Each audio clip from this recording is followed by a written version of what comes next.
Ted Rall and Scott Stantis for Thursday, September 25th, 2025.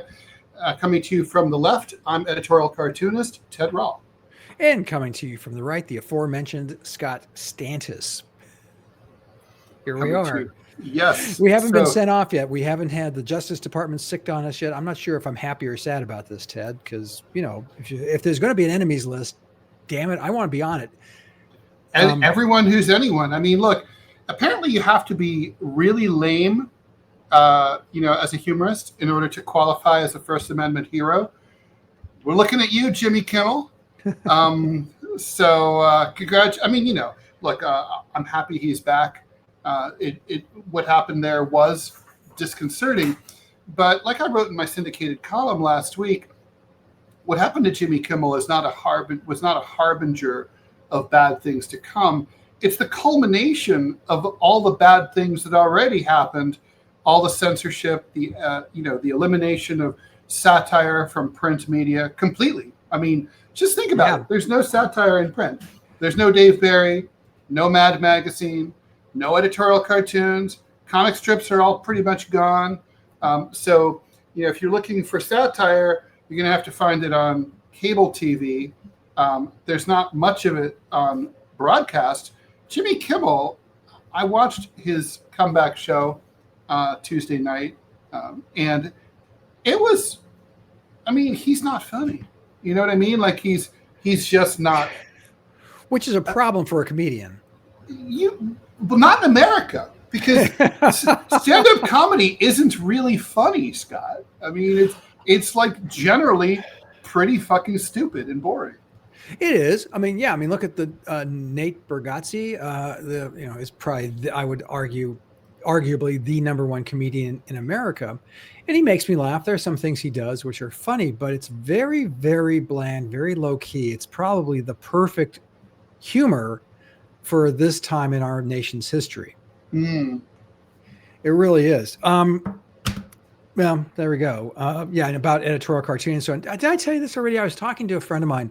He was my deputy editorial page editor at the Chicago Tribune. He's since been retired, but he worked at Newsweek for years. And I forget what his connection was with the perspective section. Do you remember that? It was, they usually had three editorial cartoons and pull quotes. Crazy popular. Insanely popular. Part of that publication. And then when the numbers started to go down in terms of their circulation or in terms of their revenue, or what's the first thing they got rid of? And I'm not kidding.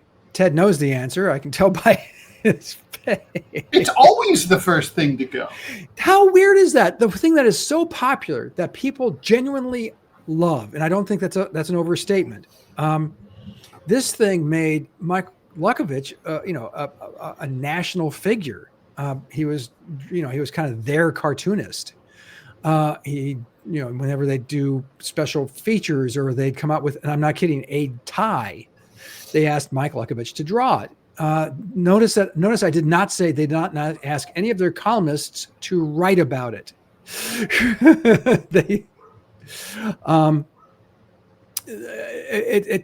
Anyway, it's this old talk. We've beaten that horse to death, but it's just the editors who ran this and so have destroyed, sarcasm and satire and strong political commentary in this country.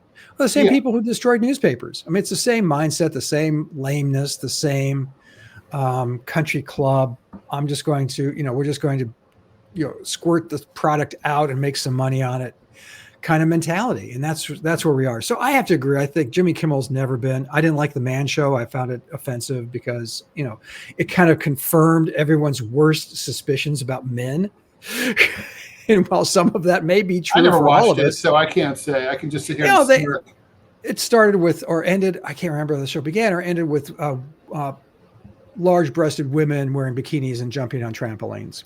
That's really all you need to know about that show. It was immensely popular with the bros. I think that's probably was the beginning of of MAGA, to tell you the truth. But something interesting is happening to the country, Ted, and this is what I really wanted to talk to you about, because it's been on my mind a lot the last week or so, more than usual. Because you've always advocated for a social democrat minimum. I mean, you're now in France. You're a registered socialist or communist. I can't remember. Oh, in France, you don't register as a party. You don't. Well, the French don't have a primary system the way that we do. Okay. So there's no need to. But it's safe to assume, if I may. I guess parliamentary systems don't have, you don't register with a party in a parliamentary system. Doesn't the party nominate you, like you stand for your district, in Parliament, for instance? They stand on the balcony and you have the Tory and you have the Labour and whatever other party may be involved, and they stand there. And there's variations depending. All the systems are a little different, but.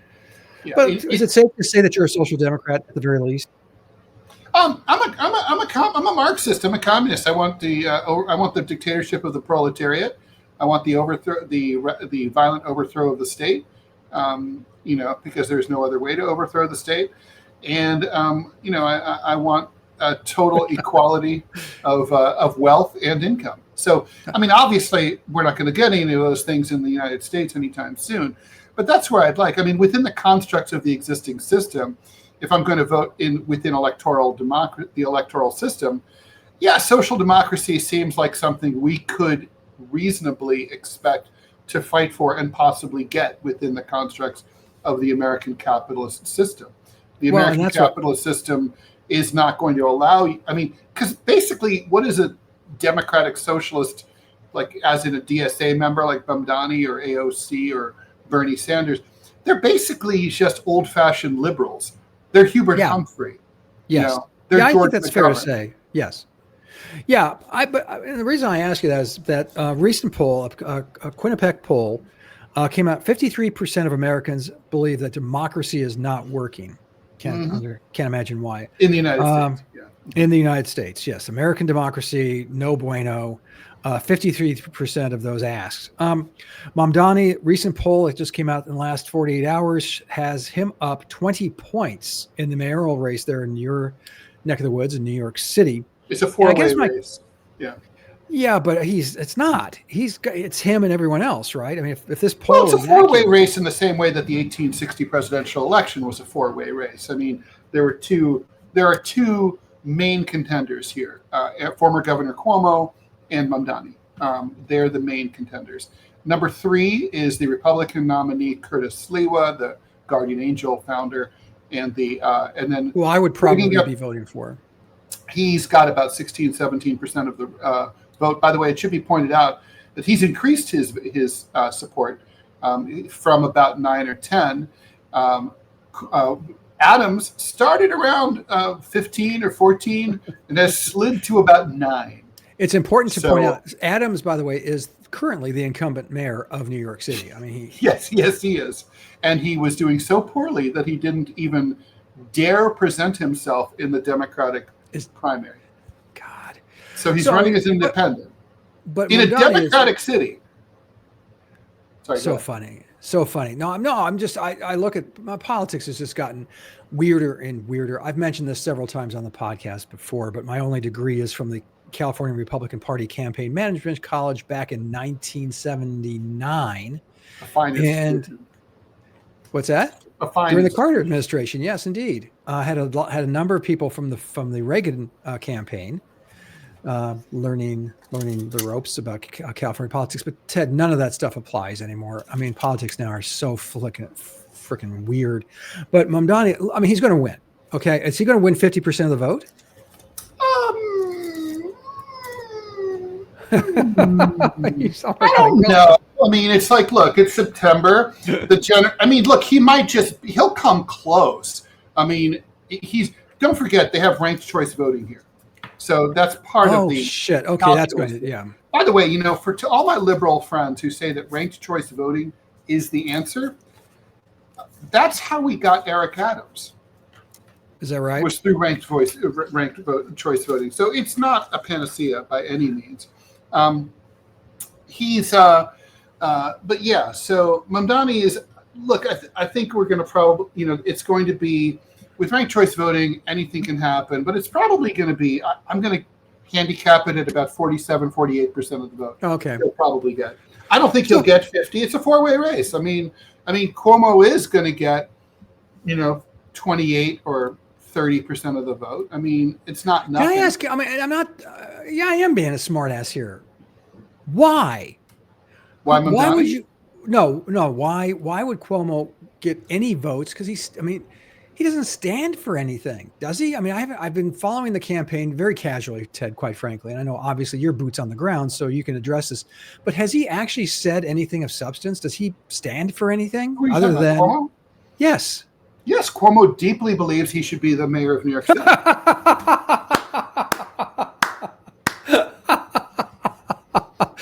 So he deeply believes that he wants to be able to tell his brother Chris, hey, one of us is employed.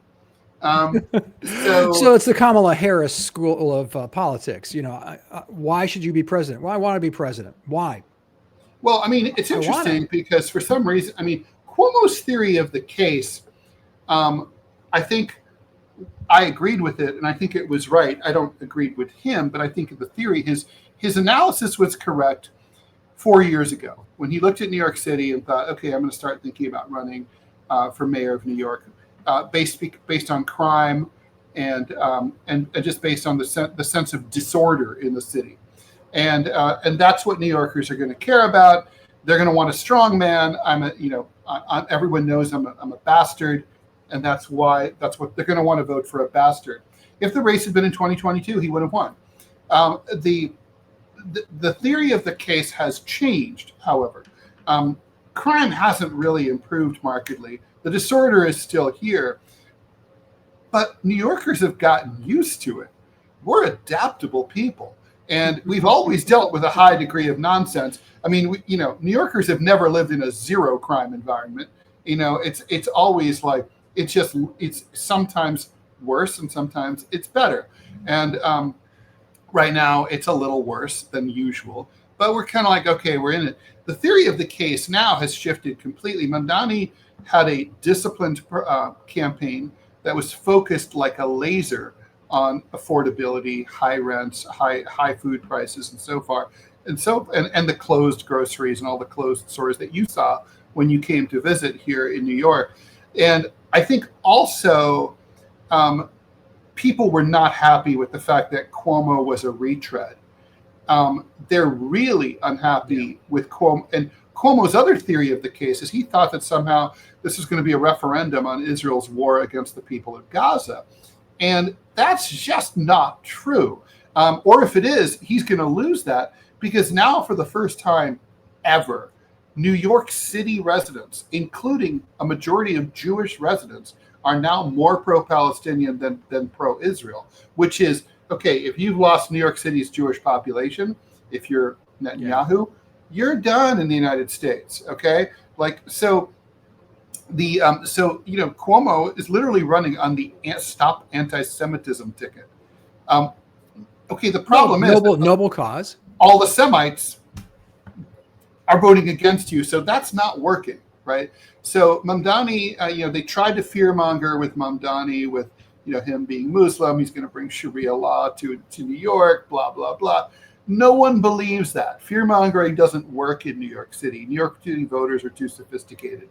So it's like, the more they fear-monger, the worse it is. It's jujitsu. I mean, it's kind of like the more the Democratic establishment refuses to endorse Mamdani, the higher his poll numbers go, because it shows that he's independent from the DNC establishment. The more that Michael Bloomberg sends out scary notices in the mail, and we know they're paid by Michael Bloomberg because the law forces him to put his name on them, and the saying that we should all be scared of him. Oh, if Michael Bloomberg, who's a multi-billionaire, and we hate multi-billionaires, if he's against Mamdani, that's why I voted for him. Most New Yorkers I know who are supporting Mamdani, which is all of them. I don't know anyone I actually don't know anyone who is going to vote for Cuomo. Or anyone else. What about, I forget, I always get his name wrong. Sliwa. Because I think he's addressing the crime issue in a serious way, the disorganization. Well, he's got credibility, certainly.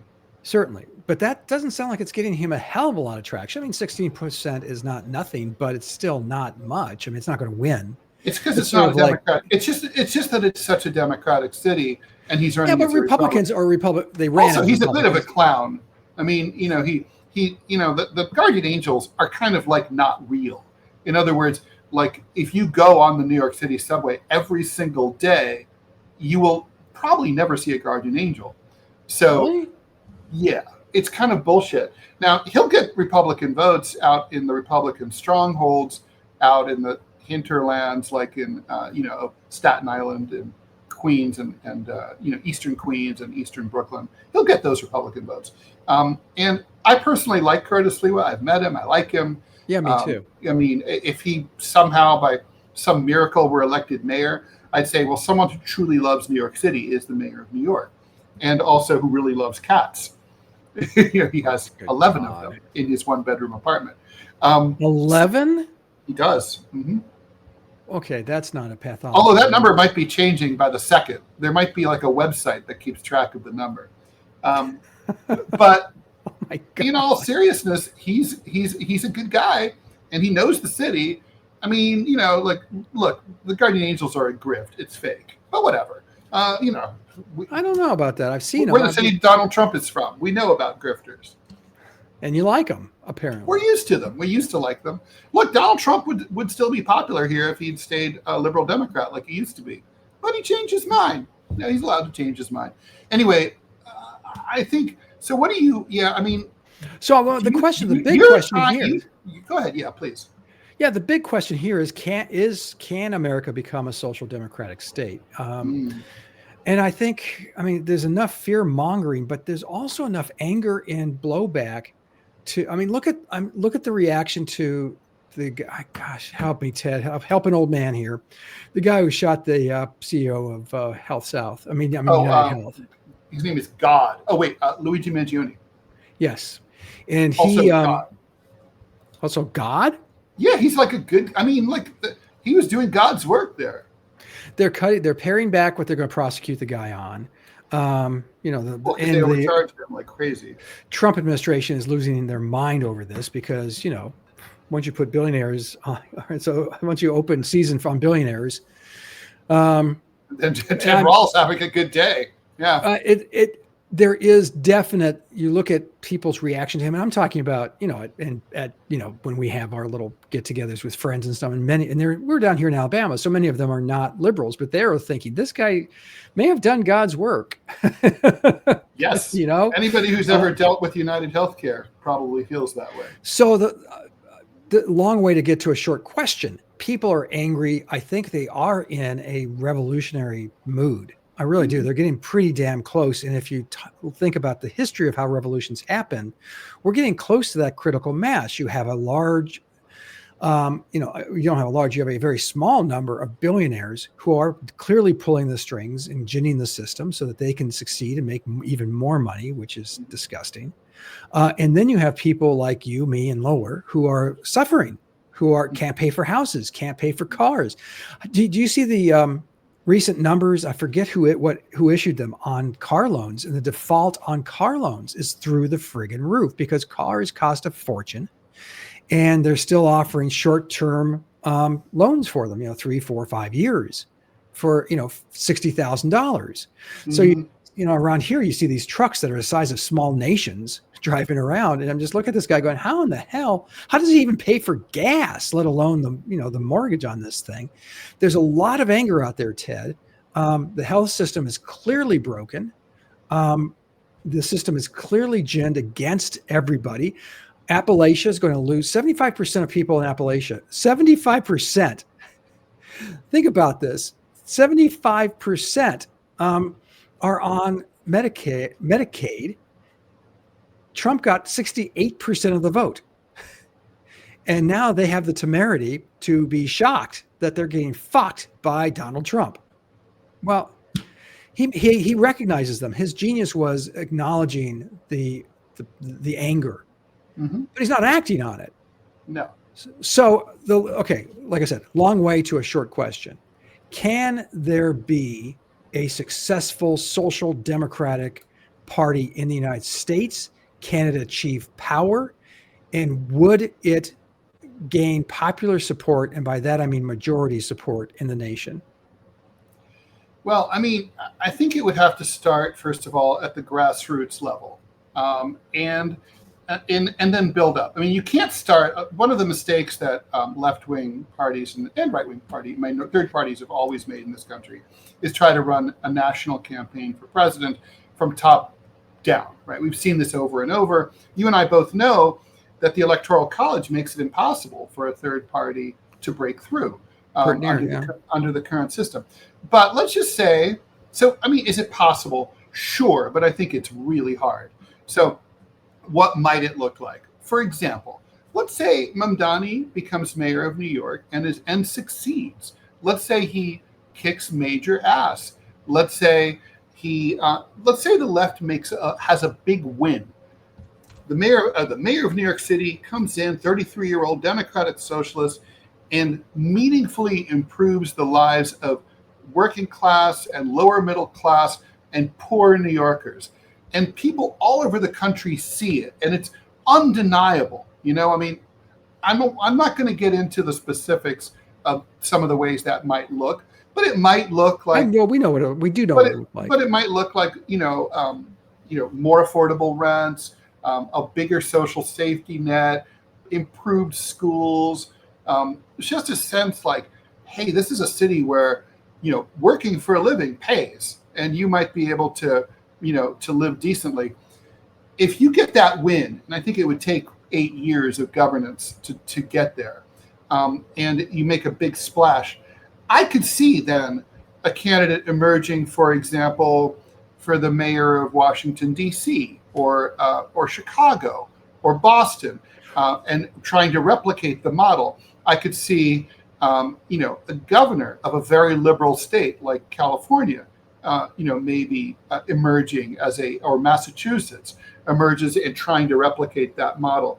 If that were to happen, and you slowly percolated from the bottom up, then I think you could start to create a national third Democratic Socialist Party that could either take on and subsume one of the two major parties, or just absorb it, or become part of it, or make a deal with it, or start to beat it at the ballot box, and end up with an 1860s type election where you don't have a winner of 270 electoral votes. But I think, Scott, I think the challenge is just massive.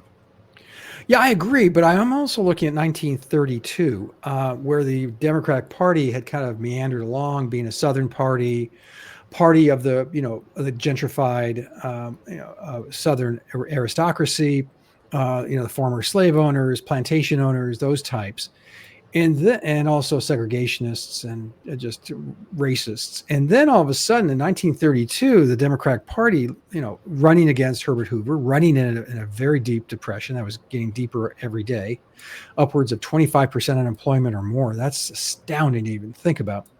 But the Democratic Party then embraced most of I would say, the socialist platform. Mm-hmm. The expansion of all these, the first 100 days of FDR. I love it when people said, for the first 100 days of the Trump administration, we've never seen anything like this. And Ted and I are going, of course we have. Famously, by the way. It's in books. It's not an obscure chapter in history. Well, let me give a cautionary tale, if I may, but this is something different. Mamdani strikes me as someone who's very smart. He's not a puppet of a special interest that I'm aware of. You tell me if I'm wrong. But the current mayor of Chicago, Brandon Johnson, was nothing more than an organizer for the teachers union. Somehow, through fluke and through mistakes, he got into a runoff and he won the mayoral, and he has been a catastrophe, Ted. He's been an absolute catastrophe. He's taxing the living shit out of everybody. And you and I both know rich people don't pay taxes. That's why they're rich. So you live on the South Side, you live in a poor Western suburb in Chicago, your taxes have gone. Anyway, he's been a catastrophe. So cautionary tale there, but like you say, if Mamdani can ascend to the mayor, to Gracie Manor, and run the city well, and the successes are as you describe them, and crime goes down too. You have to have, liberal, conservative. You have to believe public safety, but the things you've talked about, cheaper housing, easier access to food and to other services. If you can achieve those medical clinics, maybe free medical clinics, like they have in Cuba. Wouldn't that be, well, except they actually have medicine and sutures there versus what the ones in Cuba. But yeah, it's a pretty good system. No, it sucks, Ted. It does. They showed you the stuff that Westerners see, but what the Cuban people get is awful. That's not what the Cuban people told me when I was there. Well, I'm telling you. Well, okay. I don't know who you. So you were there when? I've not been there, but I'm also. But I talked to many expat Cubans, and yes, who are anti-Castro. Yes. And therefore and biased. Should have been, because most of their parents were thrown into prison. And they weren't there. They don't know anything. They're not there.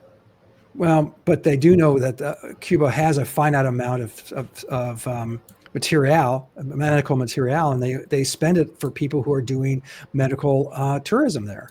And so it's very, very little. There are some horror stories coming out of there, Ted, and you know it. But regardless, let's say we do it better because we have money and we don't have a stupid ass embargo that's going into its 500th year or something like that. So clinics. Why not? They say it'll start working any second. Yes, we'll get rid of the. I mean, just hold your breath. It's even I thought at some point, okay, this is dumb. I was really glad when President Obama got rid of the, and then of course dipshit comes into office and restructures it. Interesting that Biden didn't kept many of the Trump policies, including that one. And I'm wondering why. I'm wondering if that was some kind of acquiescence to South Florida and the expat Cuban community down there, or because Democrats are doing great in Florida. Oh my God, they can't lose. That's how good it is for them down there. They should be sucking up to the anti-Castro Cubans like crazy. So I think if you're an American living in 21st century America, you've got to look and see the system is broken at so many levels. I think the social democratic model is not the model we need to follow. Those are my own. What do you suggest? Well, I would say truly an honest to God, real conservative policies that take the government out of things like we're going to pick winners and losers. We're not going to invest in companies that we like. We're actually going to not support a president who is clearly in violation of the emoluments clauses of the Constitution and so many other clauses. There's a lot of things that I believe that conservatives have traditionally believed, and they still do in private. But I've always felt that that's the way to go. You get rid of tariffs, because that's causing inflation. You start facilitating better supply routes so that the supply chains are better served, and so prices can go down. That's another way to fight inflation. You get regulations and others out of the way so that more more housing can be built. It's exactly what you'd expect, Ted. None of this is surprising or particularly imaginative. But okay, let's forget all that and just say that a social democratic, people are going to look at that as a genuine option, especially if you're under 50, because you can't afford a house. You can't afford a car. And young people didn't grow up with all the scaremongering about socialism and the Cold War and the Russians are coming and all that. They're not afraid of, not only are they not afraid of socialism or Marxism or communism, young people also don't really see exactly how the great magical engine of capitalism is working for them.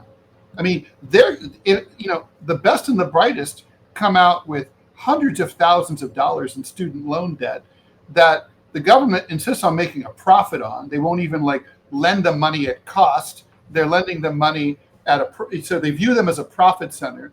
They come out at the age of 21, dead fucking broke, massively in debt, into a job market that's close to non-existent. Even if you majored in something fucking boring because you're trying to make your parents happy and get something that pays for a living, and you graduate with a STEM degree, Like you can't find a job in part because the government is importing people from India to do your same job at 50% of salary. And in part because AI is eating up a lot of those jobs. And so you're just sort of like, capitalism? I don't know. Maybe like a system that thinks that I'm entitled to get health care and be able to eat and have a house just because I'm a human being, just because I'm an American. That might not be such a shitty system. No, and that's what I'm saying. I know it sounds weird coming from my mouth, but it's true. You're absolutely dead on correct. And if I'm a young person, and I'm looking at, I work my ass off. I work 40 hours, and nobody works 40 hours a week. You and I both know that hasn't been the case for 30 years. It's all been, it's been ticking up. So they work 60, 70 hours a week, and they still can't afford the American dream. No. And how much does the American dream cost nowadays? And it is exorbitant.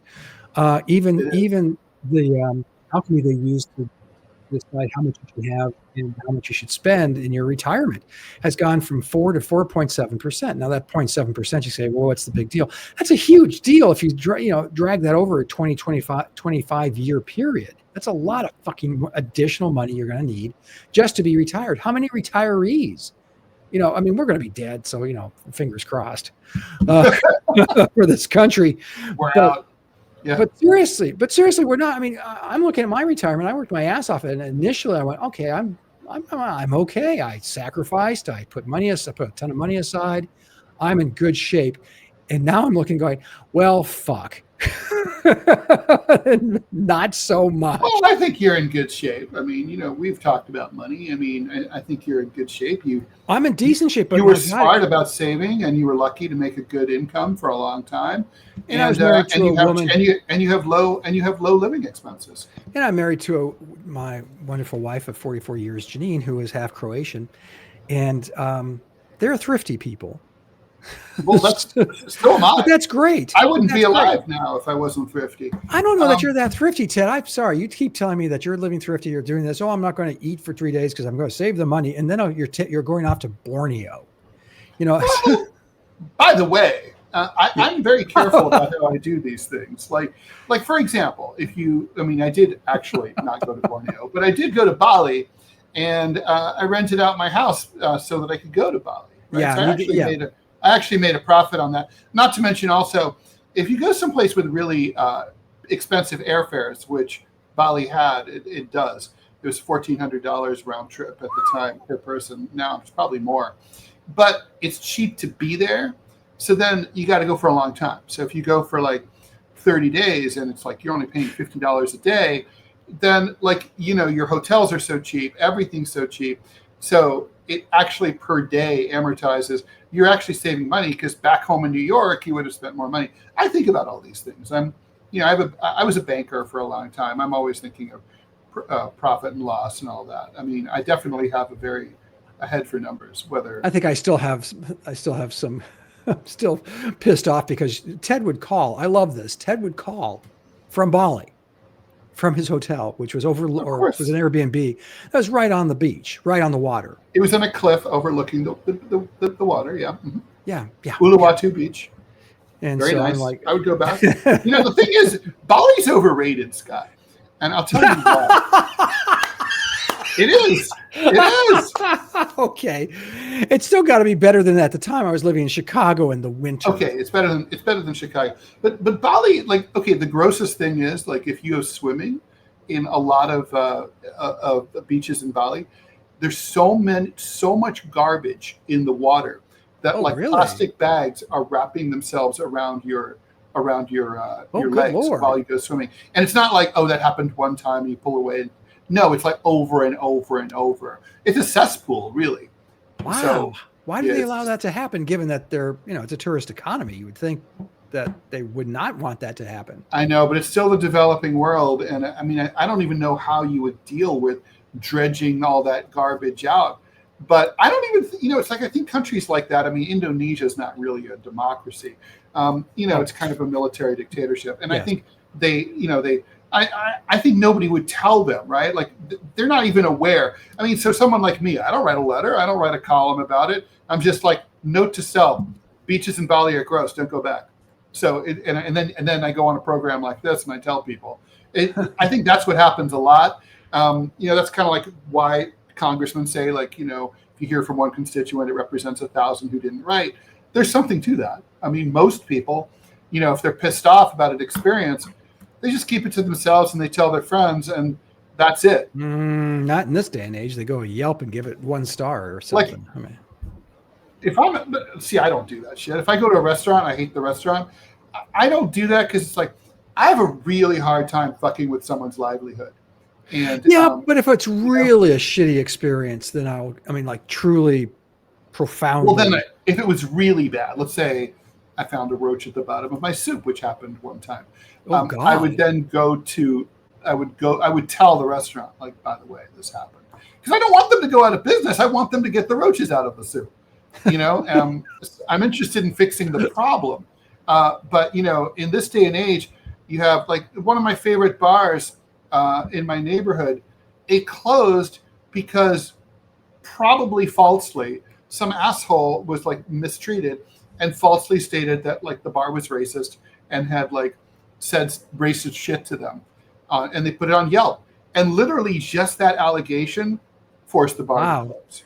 Which bar was that? Was it bar you and I went to when I was there? No, it was already gone by the time you showed up. Yeah. No, well, I liked it. When I look at reviews, I always go to the 1 stars just to see what people say. And a lot of times it's like, well, that's because you were an asshole. It's like, yeah, you can tell that, right? Like, sort of like, yeah. I love the reviews, especially, this seems to be like, these are non-New Yorkers. I bet this would be, your neighbors there in Alabama. It's like, the waiter came over and didn't introduce herself. She didn't tell us her name and greet us there. I'm like, I don't give a shit about their fucking name.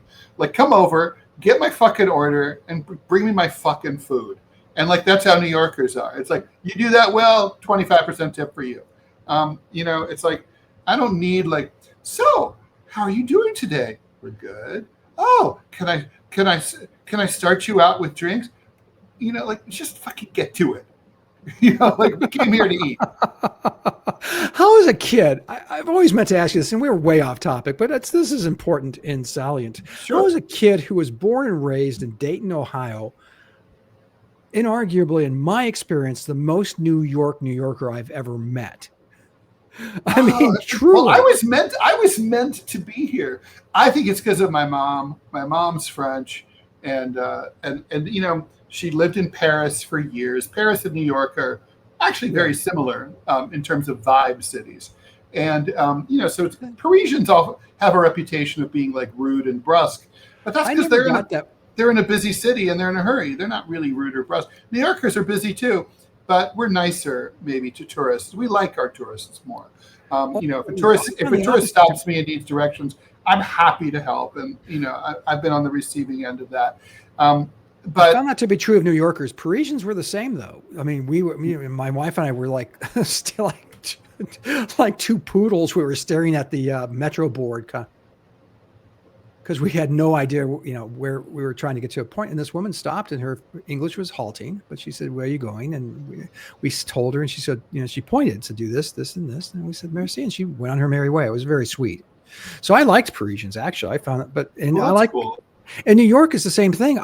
We were one of the first times I ever went, my in-laws came with us, and they were walking around, and someone, they were looking, I can't remember exactly what they were looking for, but the person said, "Okay, it's over this way, that way, this way." And they looked flummoxed. He says, "Listen, I'll just walk you that way." Yeah, no, and they did, and he wasn't going that way. Right. No, that's a New York thing, a New Yorker thing to do. We are nice people. Yeah. So unlike San Franciscans who are mean as shit. But can you explain? Okay, I've asked this before. I want to ask it again. Can you, like, in a short, like, 1 paragraph, tell me why do people love San Francisco? Because I've been there several times. I'm a native Californian. Mm-hmm. I like artsy, liberal environments. I fucking hate San Francisco with a passion. Why do you hate it? A myriad of reasons. I found what you just said to be true. The people were surly, unpleasant, and uninviting. Mm-hmm. That's true. And two, the most recent stop, which was a number of years ago, it's been taken over by homeless people. There's feces everywhere. And I'm laughing because it's true. The fact that the people I saw a guy take a dump on a moving bus. Well, you remember our cartoonist friends. Our hotel was about 2 or 3 blocks. Remember, from the venue where we were having our panels, and I wasn't with them, so this is secondhand dookyism. But they were walking to, I think it was, I think it was JP. But they were standing at the light, waiting to cross the street, and this guy comes up, homeless guy comes up. You could smell him, and all of a sudden, from behind, they hear, and he's dropped trowel, and he's pitching a loaf. I admire that level of relaxation. But that's San Francisco to me. It's never. Everyone says, "Oh, it's so pretty," and I'm going. I've never. There are parts of the California coast that are 1,000 times prettier. It's a very. I mean, it's funny because aesthetically, you know how cities have they're sometimes resonant of a decade, like Honolulu. It really looks like the 60s or 70s. Does it really? See, I've never spent any time there. Okay. Chicago has a look. Paris is a Beaux-Arts city. Okay? Oh, very. It's right out of it's from the aughts. It's from the Belle Epoque, from the teens, the 19 teens. There's cities that just are resonant of and I think that San Francisco is really late 60s, early 70s. It looks just like a Dirty Harry movie. There's no difference. It hasn't really changed. Yeah. Even though there's some skyscrapers and stuff now that weren't there before. But I think I remember just going there the first time, and I was just like really confused. I was like, it's gritty, and it's very redolent of that old aesthetic that I grew up with from those movies. I love those movies, but the city is not pretty. It's got stuff to recommend it. Like, for example, the fact that it's shaped like an amphitheater going down to the bay means that a lot of apartments, a lot of houses have a view, because of just everything's like shaped like that. So that's cool. The mass transit blows. The street crime is crazy. I had a friend whose brother was stabbed to death by coming home. It wasn't even in the course of a robbery. It was literally a gang initiation. Go kill that guy so that you get to join the gang. Random murder. Who wants to live in a place like that? And there's some good restaurants, but I mean, you can do better in Seattle. Well, you lived there for a number of years. Or LA or New York, obviously. You lived there for a number of years. Did you know how long? It was about 3 years. Yeah. Okay. So, I mean, you were there certainly long enough to get acclimated. And I fucking hated every second I was there. Really? No one does anything right. They don't fucking serve food right. They don't drive right. They don't have the subways aren't done right. It sucks. The civic culture sucks. Media sucks. It's got the newspaper sucks. The everything sucks. The only thing I kind of liked was the music scene was pretty good. It was fairly affordable, and a lot of cool bands would come into pretty fairly intimate venues. That was cool. But you got to be careful because everyone in San Francisco is always spoiling for a fight. So you're always like this far, like from stepping on someone's foot, and then they want to punch your lights out. People are fucking. They're insane. Well, it's hilarious given that, you think of, for decades, it was always thought of as the gay city. And you don't think of a gay city as a city where everyone's, jonesing for a fight. But you're absolutely right. Yeah, they're hostile fucking people. Which I still come back to my question. What recommends it? There are people, I mean, I know people, I have friends who adore it. Who aren't gay. Let's just all these. So that was just popular. That was just don't worry. That you don't need to respond to that. Just okay. Just putting it up there for the fans out there, for the folks at home. Anyway, okay. So we got to talk about this ice shooting. The ice shooting, but can I throw out the WTF moment of the last 48 hours? You know what's coming. I'm sorry. How far? Okay, seriously, when I read this story, I literally went, what the fuck? I mean, in all seriousness, I cannot what the fuck's this story more than I can right now. Someone, they have not caught the perpetrator, took a couple of pot shots at Clovis, the bastard, took a pot shots at Area 51. I'm not kidding. Yes, they did. Do you have nothing to say? Well, these days everyone's shooting everything, right? I mean, it's sort of like we're lucky we haven't been shot to death just while talking to each other. Clovis is lucky he hasn't been shot to death. Everyone's everyone must get stoned. Everyone must get shot. Well, there's a great scene from a gangster stand-up goes to another gangster's, home, essentially. He says, you got guns, he's got a gun, I got a gun, everybody's got a gun. That's kind of America right now, apparently. The Republican Party shot down, literally, no pun intended, and Trump said he would not sign a bill that was going through Congress that if you're mentally ill, you cannot buy a gun, which, sounds okay to me. I'm not anti-gun. I guess it depends on how mentally ill you are. I mean, seriously, I mean, if someone has generalized anxiety, should they not be allowed to buy a gun? I mean, obviously, I would say a schizophrenic probably shouldn't be allowed to have a gun. But, I mean, you have to be careful. And how do you find that out, by the way? Right, well, there's that question. But, you and I both know the history of the Soviet Union, where one of their big tactics was to accuse political dissidents of being mentally ill. And then sending them to an asylum. Alexander Solzhenitsyn wrote a book about that. And do you remember the title? The Gulag Archipelago. No, that was his 3-volume on the Gulag system. He also did Cancer Ward, which was about, and I'm wondering if that was it or if it was A Day in the Life of Ivan Denisovich, which was again another squeed about living in the gulags. Anyway, he wrote a book about it. As our commenter Ray says, red flag laws are a minefield, and they are, because it's like, who does the determination? What's to prevent an evil government agent, like say the FBI director, who is untrustworthy, from just saying like, well, Scott Stantis must be mentally ill. He hangs out with Ted Rall. He shouldn't be allowed to have a gun. And then we can like swat him and kill him. I mean, that's a problem. So yeah, you're right. But I think, there has to be a formula, and I haven't seen it yet, quite frankly, for gun control. Okay. So the Area 51 shooting is kind of hilarious. No one got hurt, happily. Fortunately. But it's just one of those instances where space aliens grabbed the bullets from midair and took off back to. Yes, it was sort of like the Matrix. So, but what's really important is the shooting in Dallas over the last 48 hours, where a kid, and I have some qualms, and I hate to sound conspiratorial, so bear with me, Ted. I think you're about to join the club. Okay, so he shot at these, and he actually missed all of the agents and killed 2 immigrants, and wounded several others.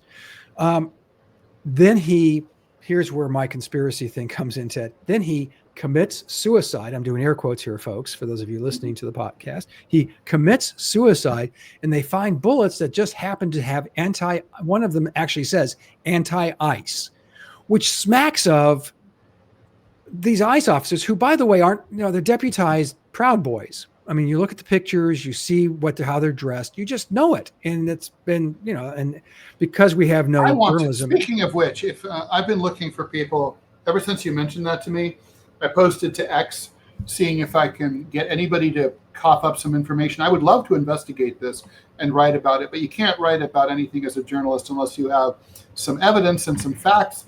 And I'd love to find out if it's possible. Is it true that there's paramilitaries embedded within ICE? In other words, people who are not official U.S. government employees of the Department of Homeland Security. If so, if you know about this and you can prove it, please get in touch. You can reach me through my website, rall.com, and then click contact, and then I will get your email personally. I'm You just were saying. convinced because I sent you a picture. I sent Ted a picture recently of an ICE raid that took place in Chicago. And this guy from head to toe is wearing nothing but personal garb. He is not wearing, clearly not wearing, and obviously not wearing government issue stuff. So I mean, it really makes me suspicious. So they got to the scene first. That's all I'm saying is they get there so they can shoot the guy. And Sure. am I? And we haven't had this many. And who writes? I mean, let's just say you're an opponent of, take ICE out of it. You're an opponent of, I don't know, pet stores, and you decide to shoot up Petco, and you're going to write something on the bullet. What are you going to write on that bullet? Are you going to write anti-pet stores or anti-Petco? No, you're going to say like, fuck you're going to say fuck Petco, fuck pet stores, or you're going to say something like, if you think pet stores are like, free the caged puppies or something like that. Yes, it's not going to be anti-Petco. No, you're not going to write that. That's why this really looked very, very suspicious to me. But like the Charlie Kirk murder, we still don't know why the guy did it, and the guy's keeping his silence, which I think is fascinating. And motivations for assassinations are usually pretty kooky. I mean, if you know anything about the assassinations of, obviously, Lincoln John Wilkes Booth was a fall down drunk who decided that he was going to avenge the South and resuscitate it somehow. But the other murderers of presidents have all been kooks. And very hard to pin down just how kooky, but you read their diaries or whatever. Oswald. To this day, his politics are completely like bizarre and unknowable, really. Yeah, I would say James Earl Ray. He did it for money. He actually, he traveled throughout Europe, and this is like some knuckle dragging dipshit, right? This is the person who assassinated Dr. Martin Luther King, and then who conveniently was able to leave the country unmolested and live overseas for, I think it was 2 years, until they finally caught him. But yeah, so he was a racist, but he also was like the FBI paid. Ray brings up a point, right? This is true. Didn't an anarchist kill a president? Garfield. Was he McKinley?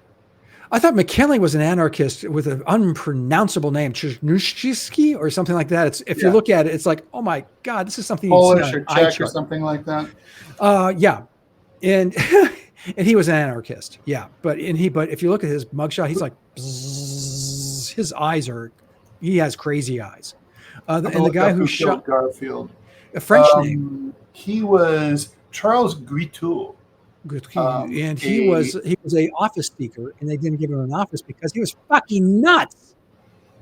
And then he decides, well, he's going to get back at Garfield. Oh, okay, yeah, he wasn't an anarchist. He thought he was a mentally ill, failed lawyer, and he thought the Polish guy, the Garfield guy. The guy who shot McKinley. The guy who shot Garfield was not an anarchist. Yeah, he was a failed lawyer, and he thought Garfield owed him a job. Yes. Yeah. So there you go. McKinley was shot by an anarchist. And then Ray is right. Then we booted them out after the terror bombings. That's after Wall Street was bombed in I think 1920 thereabouts. Who did we boot out? The anarchists. I never quite understood the anarchists, but that's probably another show. We should probably, what would be fun is a deep dive into what you and I would have been. Pick a year, seriously, 1903. I mean, seriously, pick 1880. Would I have been, like Thomas Nast, who was very pro-business, very anti-labor? I know you would have been the opposite by inclination and just by who you are today. Well, not to mention, I don't hate Catholics the way that he did. Oh my God. Yeah. I don't hate Catholics at all, right? I mean, do you hate the Irish? Because those are the people. I like the Irish. So he drew all the Irish as monkeys. I mean, literal simian-looking human beings. It was egregious as hell.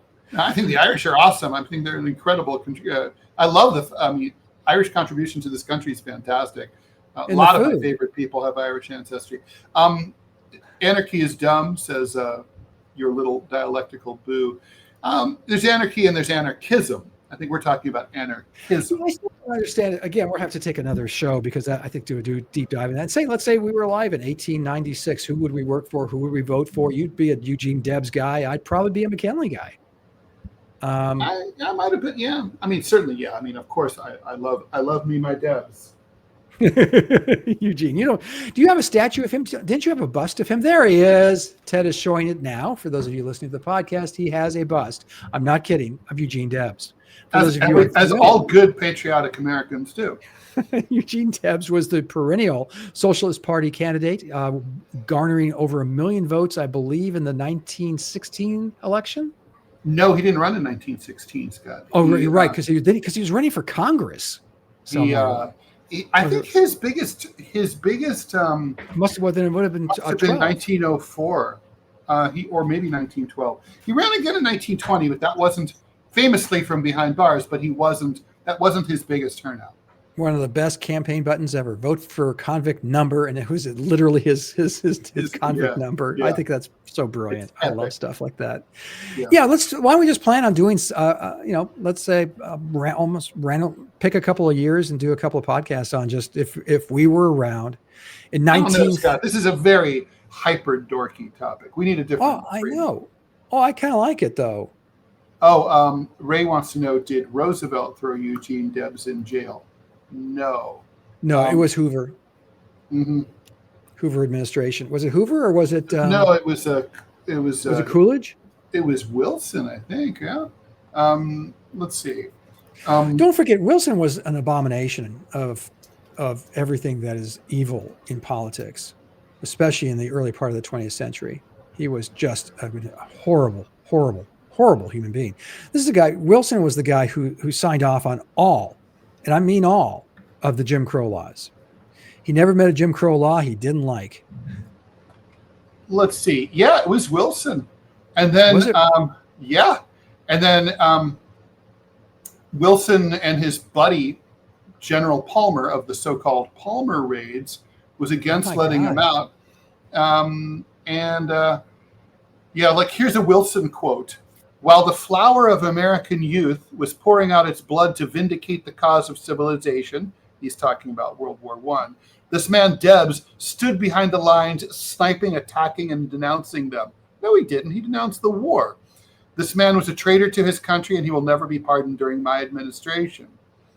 In January 1921, Palmer, citing Debs' deteriorating health, went to the president and asked him to give him a pardon, freeing him on February 12th, Lincoln's birthday. Wilson returned the paperwork after writing "denied" across it. But President Harding, the Republican, came in March 1921 and went immediately to visit him in prison. Really? And then I didn't know that. And then Harding Harding then commuted his sentence to time served, effective Christmas Day. He didn't issue a pardon. Harding said, "There's no question of his guilt. He was by no means, however, as rabid and outspoken in his expressions as many others, and but for his prominence and the resulting far-reaching effect of his words, very probably might not have received the sentence he did. He is an old man, not strong physically. He's a man of much personal charm and impressive personality, which qualifications make him a dangerous man, calculated to mislead the unthinking and affording excuse for those with criminal intent." So there was a pardon, not pardon. Yes. by President Harding. Yeah, Woodrow Wilson was totally, it's true, a terrible person. He was a shitheel. Yeah, he truly was. Although he was nice to his family, so there's that. Yeah, so was Adolf. Well, he loved dogs and children, so there's that. And his girlfriend. Well, okay, we're coming up on an hour, so why don't we say we should probably wrap things up here. We Ted, will. So all right. Push the right button, Ted. Are you? I will see if I can do that. Do you think you can handle the musical accompaniment? I don't know. What musical accompaniment would this be? What were we talking about? We were talking talking about going socialist. I can come up with something. All right, here we go.